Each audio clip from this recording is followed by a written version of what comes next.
Batzuetan gainazalean geratzen gara, ondalean dagoen aberastasun guztia aintzat hartzeko gai izan gabe.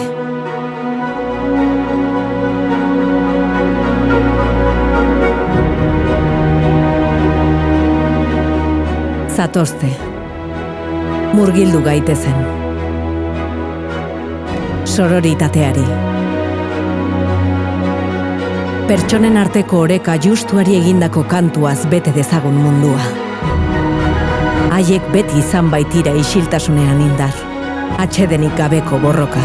Eta orain dugu aukera, haien ahotsa entzutea zor diogu. Igeri egin dezagun elkarrekin berdinakaren amets horretarantz errealitate bihurtu arte.